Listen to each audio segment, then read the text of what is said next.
টেকনাফের শাহপরীর দ্বীপ থেকে সেন্ট মার্টিনের দ্বীপের উদ্দেশ্যে ছেড়ে যাচ্ছে স্পিডবোট, তবে সেন্ট মার্টিনে নেই থাকার অনুমতি। এ বিষয়ে আরো জানাতে সেন্ট মার্টিন থেকে সরাসরি যুক্ত হচ্ছেন সহকর্মী আবুল বাশার নয়ন। নয়ন, কি কারণে শাহপরীর দ্বীপ থেকে লঞ্চ ছাড়ছে না, সার্বিক পরিস্থিতি জানাবেন আমাদের। নেন্সি, আসলে নেপাল সরকারের পক্ষ থেকে 9 মাস বন্ধ থাকার পর সেন্ট মার্টিনের দুয়ার আসলে খুলে গেছে গতকাল থেকে।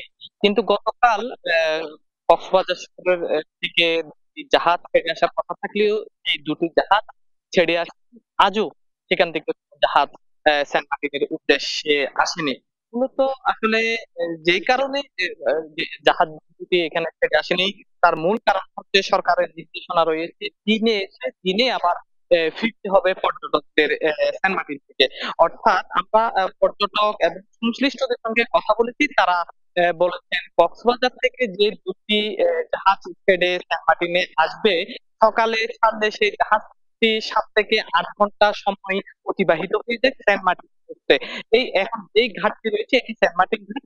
এই ঘাট থেকে আবার পেলে ফিরতে হবে, অর্থাৎ 7-8 ঘন্টা জার্নি করে আসার পর রাত্রি যাপন করতে না পারার বিষয়ে মূলত যারা জাহাজ মালিক রয়েছে তারা সিদ্ধান্ত নিয়েছেন এই নভেম্বরে তারা আসলে এখানে জাহাজ চালু করছেন না। তবে ডিসেম্বর এবং জানুয়ারিতে তারা তাদের প্রস্তুতি রয়েছে। আমরা সেন্ট মার্টিনে আজ সকাল আসার পর থেকে দেখেছি এখানকার পরিস্থিতি একদম পুরো একটি নাজুক অবস্থা। আপনি ক্যামেরা থেকে দেখতে পাচ্ছেন এখানে যে জাহাজগুলো এবং স্পিড গুলো রয়েছে এখানে একদম সুনসান, কোনো পর্যটকের উপস্থিতি নেই। কিছু স্থানীয় বাসিন্দা টেকনাফের শাহপরী দ্বীপ থেকে এখানকার জরুরি প্রয়োজনে স্পিডবোট এবং জাহাজগুলো দিয়ে এখানে আসলেও যারা পর্যটক তারা আসতে পারছে না। তবে উপজেলা প্রশাসন অর্থাৎ টেকনাফের উপজেলা নির্বাহী অফিসারের সঙ্গে আমরা কথা বলেছি, তিনি যেটি বলেছেন আসলে সরকারের যে নির্দেশনা, ভারতীয় নির্দেশনা বাস্তবায়নের পক্ষে জেলা প্রশাসন কঠোরভাবে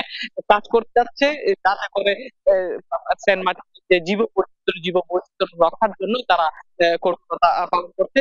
তবে আমরা সেন্ট মার্টিন আসার পর এখানকার কয়েকজন পর্যটন ব্যবসায়ীর সঙ্গে কথা বলেছি, তারা যেটি বলেছেন বছরের অন্তত 8-9 মাস 10 মাস তারা এই সেন্ট মার্টিন দ্বীপকে তারা আঁকড়ে ধরে রাখেন।